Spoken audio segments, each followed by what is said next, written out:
کہ کاش میں اپنے خواب کو پہلے پوچھ لیتی، لیکن اپنی الجھنوں کا حل، اپنے جو بھی معاملات ہوتے تھے اس کا جواب رسول اللہ صلی اللہ علیہ وسلم سے لیتے تھے.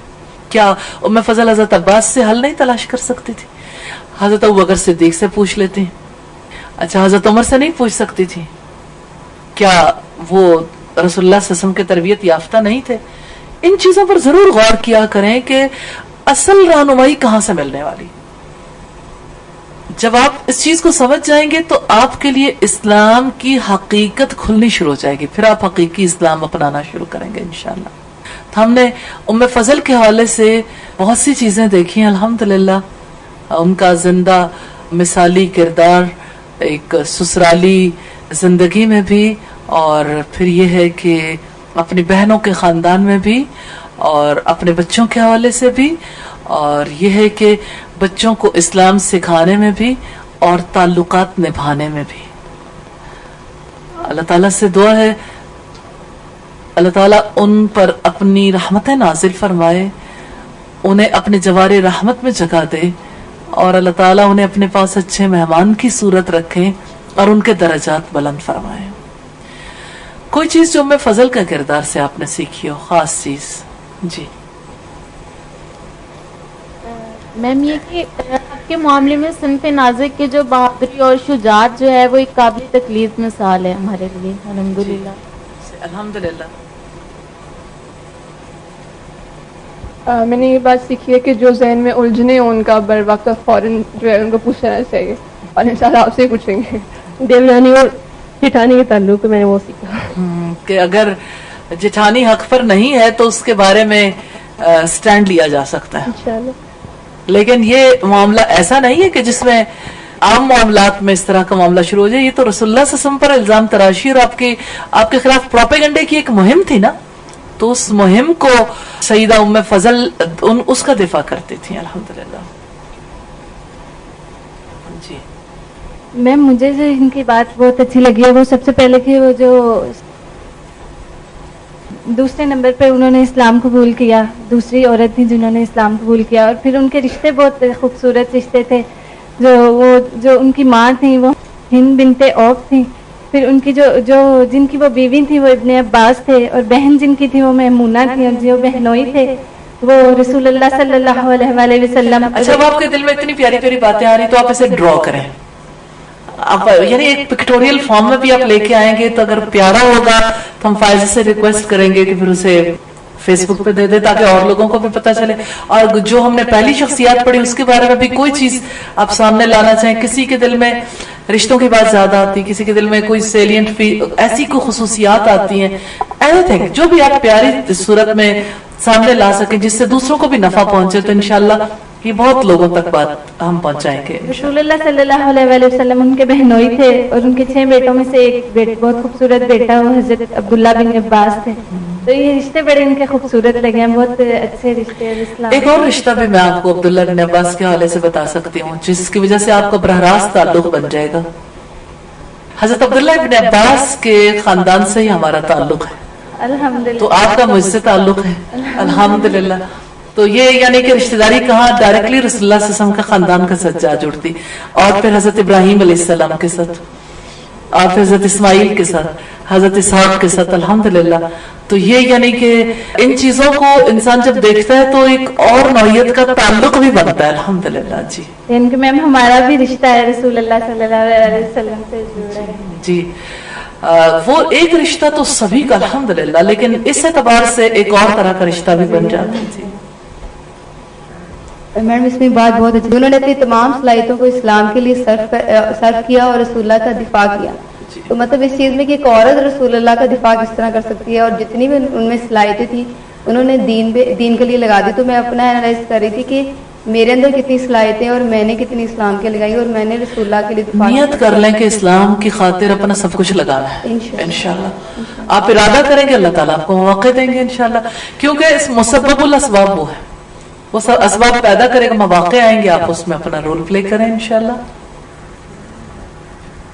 میم اس میں ہم دیکھیں کہ ان کی رسول اللہ سے محبت کا بھی پتہ چلتا ہے کہ وہ کس قدر محبت کرتی تھی. اپنے بیٹے کو بھی بھیجتی تھی کہ دیکھیں کہ آپ کے دن اوقات اور رات کے اوقات کیسے ہیں اور ان پہ پھر عمل بھی کریں.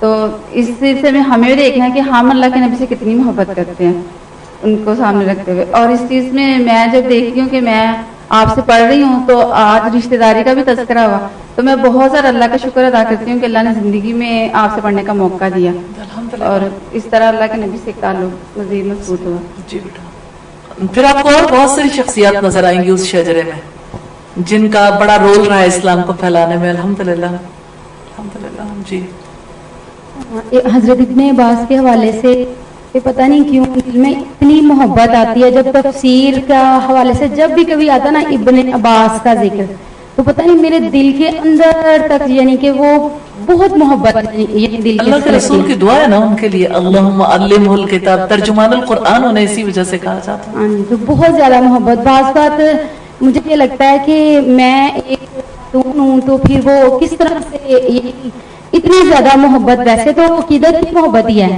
کہ وہ قرآن کے ساتھ ان کا اصل میں ان کی یہ جو محبت ہے نا رسول اللہ سے ہے یا صحابہ کرام سے یا انبیاء سے یہ کوئی صنفی جنسی محبت نہیں ہے نعوذ باللہ.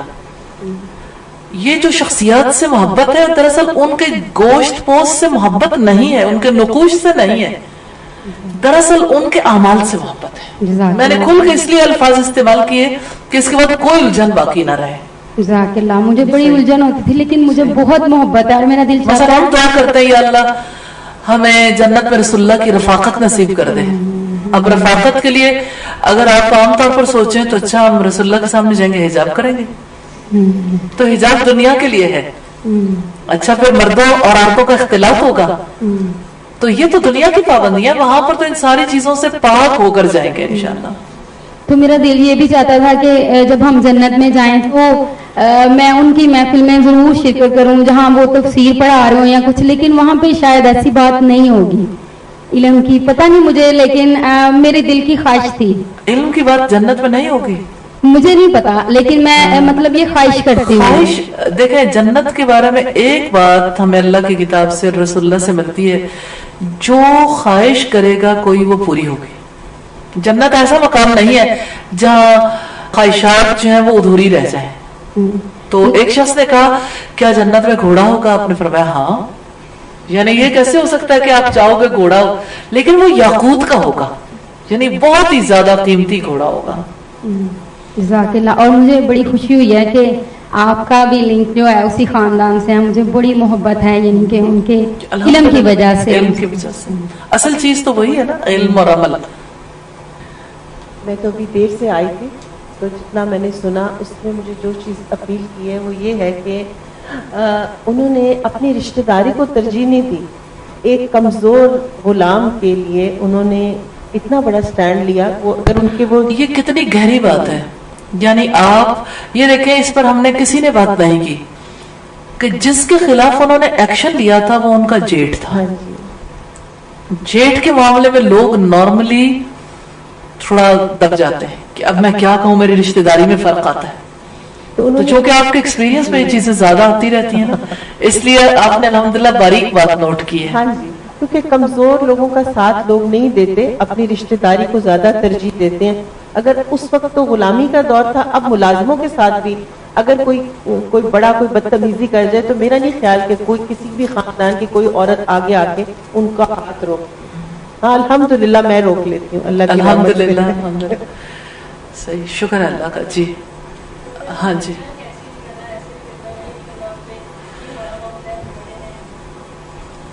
ہم نے حضرت ابراہیم علیہ السلام کا واقعہ پڑھا ہے. بڑے چھوٹے کی بات تو وہاں کلیئر ہو جاتی ہے الحمدللہ. جب کوئی کہتا ہے نا کہ بڑا ہے اس کو دلیل چاہیے ہوتی ہے. دلیل دیں گے جب مثالیں دیں گے پھر دلیل یاد ہونی چاہیے. پھر آپ جب یاد نہیں ہوتی نا ایگزیکٹ ورڈز ایگزیکٹلی وہ ورڈز یاد نہیں ہوتے پھر ادھر ادھر کی بات اثر انداز نہیں ہوتی. پھر اب اگر آپ دلیل دے رہے ہیں اور آپ قرآن کھول رہے ہیں ایسے ہی کسی موقع پر یا ابت لا تعبد الشیطان موضوع ہی چھیڑ لیں. اچھا ابراہیم علیہ السلام نے اپنے والد سے کیوں کہا تھا؟ وہ تو بڑے تھے. کیا بڑوں سے اپنے شوہر سے یا اپنے باقی بڑوں سے سوال کر لیں کہ کیا بڑوں کو دین کی دعوت دی جا سکتی ہے تو مسئلہ ہی حل ہو جائے گا. مطلب اس کو ضروری نہیں کہ جھگڑ کے حل کریں ان کو ہی منصف بنا دیں. اگر وہ حق فیصلہ نہ کرے تو خود آگے بڑھ کے پھر اس بارے میں بات کر لیں. آپ کیا اس ماحول میں اپنے آپ کو رکھ کے دیکھتی ہیں, کیا فیل کرتی ہیں کہ کیا ایسی بات کہی جا سکتی ہے؟